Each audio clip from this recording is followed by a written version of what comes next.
everyone, Stephanie Sterling here and welcome to another episode of the Jimquisition. I thought I'd make a little bit of an extra effort today and dress all special and wear my shiny jacket, which I actually have been looking forward to showing off for weeks. The only problem is I can't move now, because if I do,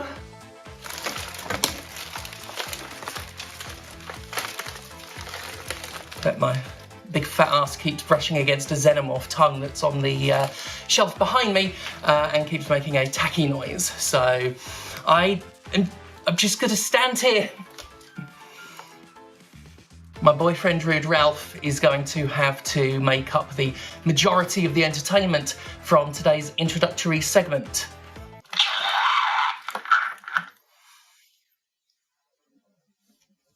It's about the only mileage we ever get out of that. I'll tell you what, should we just talk about video games? Let's enjoy that. If there's one thing the mainstream game industry is good at better than anything else, it's coming up with ways to tease, swindle, coerce and manipulate ever-increasing amounts of money from the same pool of people while offering nothing more than the same old shit in return. The world of so-called AAA games may struggle to grasp new ways of making games fun, it may be skeptical of new ideas and terrified of new intellectual property, but you can always count on seeing innovation and creativity when it comes to wringing just a few more droplets of blood from a shriveled husk of a stone. Now that the industry has normalised DLC, microtransactions, season and battle passes and multiple collector's editions, to the point where an entire generation of game audiences have grown up thinking they represent acceptable standards instead of grotesque aberrant exploitations, video game publishers are having to really strain their malevolent, narrow, borderline primordial little minds in order to maintain the great economic lie of perpetual growth that every corporation tells its shareholders. The new console generation heralded a fresh era of convoluted money grubbing, beginning with the unwarranted and wholly undeserved price hike to $70. The latest trend, however, has made it clear to me just how close we've gotten to the bottom of the barrel. In recent years, it's become steadily more popular to start offering games quote-unquote early if customers pay a little extra scratch, typically pushing some special edition or other where an early release date is one of the alleged features. It's a desperate, pathetic, transparently duplicitous way of falsifying value not by offering something new, but by taking it away, masking manipulative exclusion behind the shallow appearance of meaningful benefit. It's cynical, disingenuous, it's horseshit. So of course the game industry has embraced it with arms flung open. For the past few years, pre-orders or deluxe editions of games have started to offer play several days early as an incentive for the purchase. It's an idea that Electronic Arts spearheaded quite a few years back with EA Access, its bespoke subscription service where playing the company's games early was one of its biggest selling points. Naturally, publishers at large took notice and smelled an opportunity to further indulge their favourite endeavour, getting money for fucking nothing. So it is that we've seen it grow more commonplace. It's reached something of a head in recent weeks, with a noticeable increase in these early bird releases across a broader range of games. Lately, not only did the massively marketed Microsoft-backed Starfield offer itself several days early for an obscenely priced deluxe edition purchase, but the significantly smaller self-published game Lies of P pulled the same stunt for pre-orders, both games coming out quite close to one another. Starfield and Lies of P are interesting cases because of something else they have in common. They're both part of the Xbox Game Pass, Microsoft's subscription service that promises, as part of its stipend, day one access for every title in its library. This promise, in light of the fact more and more Game Pass games have started offering early access for a price, is being seen by some as a straight up fucking lie. Pop in the box. Liar. It is at the very least a complication that Microsoft has not been particularly keen to address. Obviously, the way publishers would defend the discrepancy is by claiming that their early access dates are before the official day one release. So the Game Pass ads promising launch day access, ads that prominently feature Starfield and Lies of P, are perfectly honest. At face value, this is true. Whether you consider it a good faith claim or not, Game Pass is truthfully offering Lies of P on day one because NeoWiz Games officially said so. Technically correct. The best kind of correct. But that's the rub. It's only true because they're saying it's true. The distinction between early access and day one access is rather arbitrary when you think about it. Publishers are wholly in charge of their release schedules and are just making all this shit up to begin with, which is, after all, why they were able to contrive the whole early access bullwank scam in the first place. At the very least, Game Pass could be credibly accused of lying by omission in its advertising. Whatever contrivances publishers want to hide behind, the fact is that Game Pass's offering is not as simple as it sounds when it boldly and plainly claims to offer day one access. It offers day one access with a rather important caveat that it's only day one in relative, some might say, semantic terms. Since game publishers decide their release schedules and can simply decide what counts as launch day and what doesn't, I have decided not to believe them. As far as this sassy little whore is concerned, if you gate it behind a paywall or not, the day you officially start opening access to your game is the actual day one. Publishers have essentially decided the very concept of a launch day is subjective now, and in my subjective opinion, I count day one access as the first day a game can be accessed. I don't consider my saying so to be contrarian or obstinate.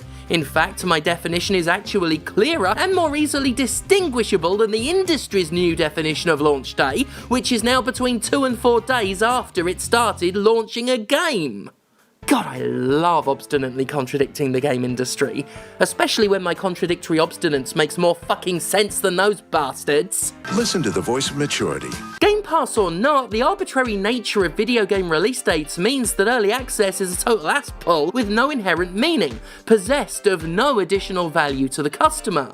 Many years ago, before my career in games media had even begun, I worked for a really awful mail-order flower company. This company ran exclusively on bullshit, marketing itself as a worldwide delivery organisation on the same scale of Interflora, despite the fact it operated out of 2 shitty little flower shops in London, and outsourced delivery to local florists after charging an obscene markup to act as an unnecessary middleman. The owner of the company, by the way, was once famously quoted as saying, "Oh yeah, we had a good fucking day when Diana died. Sold a lot of fucking lilies that day." One of the most directly dishonest parts of a scam already riddled with lies was this company's silver discount card that it sent to everybody after they made their first order. This card offered a 15% discount on all future orders, a deal that would have been really quite generous if not for one little undisclosed disclaimer. Every order the company took automatically came with an extra 15% service charge that existed just to make the discount look like a discount. Of course I'm on your side, but I still have to sell the stuff. While this flower company was particularly egregious, the concept is not new. Raising prices on items before discounting them is a common practice and one of several ways businesses try to create fake value in the eyes of customers. This is something you can easily do with release dates too. I mean, there is no way of telling, when you think about it, if a game's early access really is what it claims to be, or if that game's official launch date wasn't simply pushed back 4 days to create the illusion of early access. But then again, what would be the functional difference? Release dates are kind of arbitrary anyway, and functionally the results are the same, so why am I even bringing this up?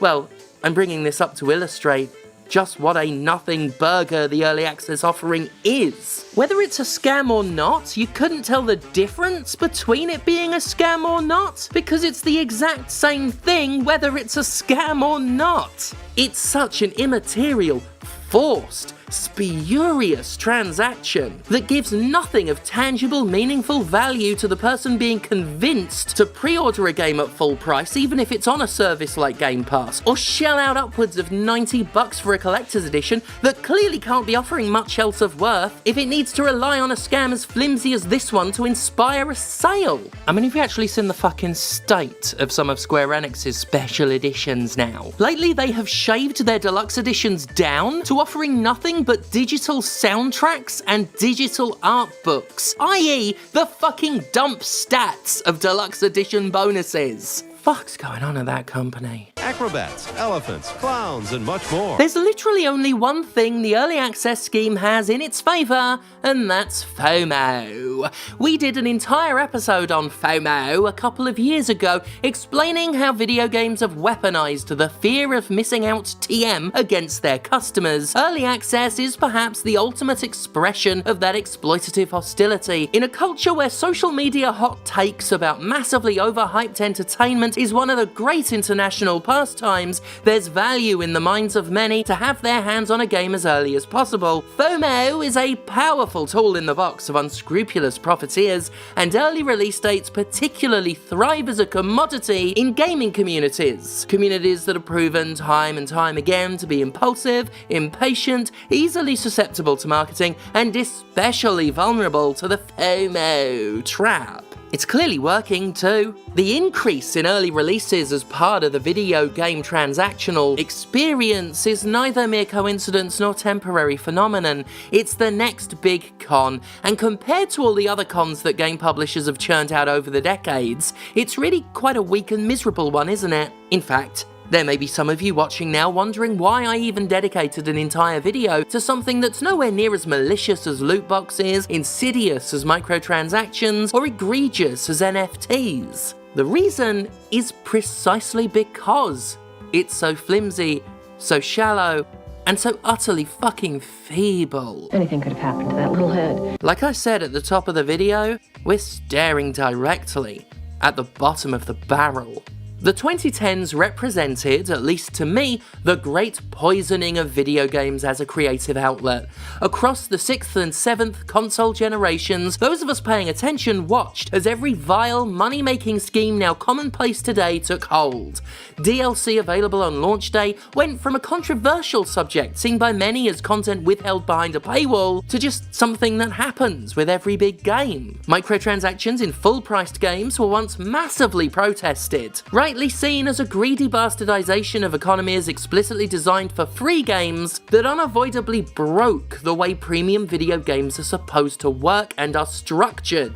But these days, everybody's been browbeaten into not caring. In-game gambling rose to prominence with Overwatch's popularization of the sickening loot box mechanic, and despite the controversy pushing them out of the prominence they once enjoyed, they still exist in enough games to make companies like EA billions in predatory revenue. Then there's all the other shit that congealed around video games as products at this time: season and battle passes, multiple collector's editions, bespoke subscriptions, etc, etc. And during this time period, the industry's profit margins exploded. Revenue continued to break records, companies aggressively expanded and swallowed one another up, and video games became some of the most lucrative products in the world. Great news for the industry's overpaid executives and vulturine investors, except for one little sword of Damocles hanging perpetually over their heads. Big business lives on a fallacy. That one I mentioned earlier on, the big lie of perpetual infinite growth. Investors only keep investing when they think they'll get a big payout in return, and that's great when business is booming, but what happens when it's boomed? Well, they panic. God help us! We've seen it hundreds of times now. A public video game company has to make more money than it did last year. Every year. Always. For fucking ever.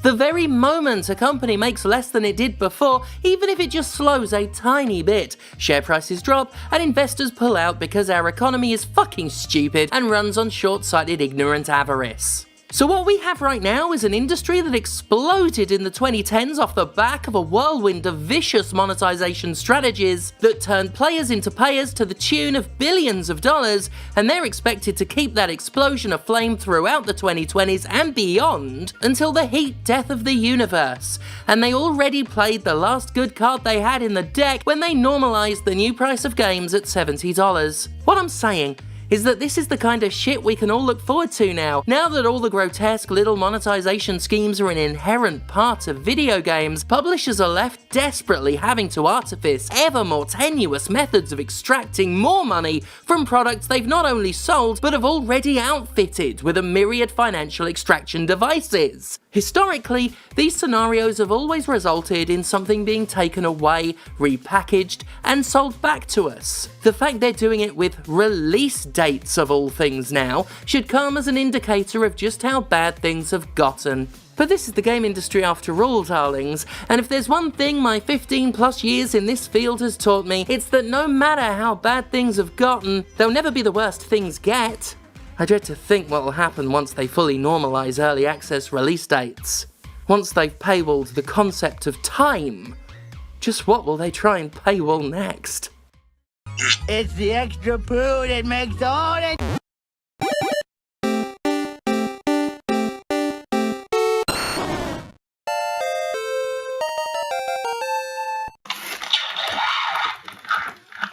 Yeah. Now I remember way back in the day, when I was doing video game news reporting for a living, Resident Evil 5 wasn't yet out. It was about a month away from release, and copies of it broke street date. It launched early, well, unofficially. Copies of it were floating around early, and some of these copies were going for sale on eBay for, if I recall correctly, around about like $500 to $600. I'm going purely off memory, but it was something ridiculous like that. And that was for a game that was gonna be out in a month anyway, and of all games, it was Resident Evil fucking 5, which just goes to show you that not only have people been willing to pay well above top dollar to get their hands on a game early for a long time, it's kind of silly, really, because once that month was up, what did they really spend money for? It wasn't a commodity that lasted. It wasn't even for a game that was all that good.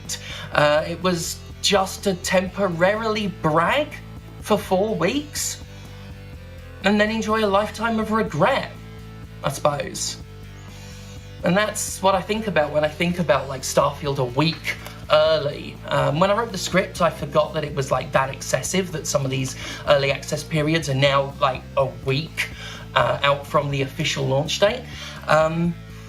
You are really buying just such a temporary bonus, such an immaterial thing, such a pointless thing. Once its shelf life goes, what will you have gotten from it?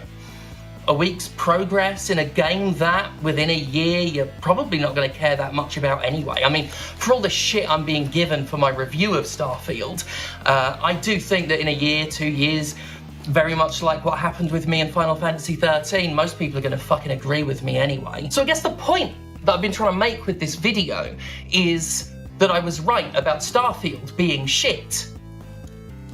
No, that wasn't the point. What was the point? I truly do believe that we are in the desperation years of video game corporate money-grubbing tactics. This is one of the most pointless things that you could spend extra money on. And if you are paying money simply to get a game early, I just think there are better things you can spend the cash on. Like my OnlyFans. I don't have the website now, but if you pay me the money today, you can have early access to the experience by having a wank. Yeah, just jerk off, let me know you did it, I'll give you a well done sport, and that'll be $50. I mean, it's a better deal than Starfield a week early. Thank God for me.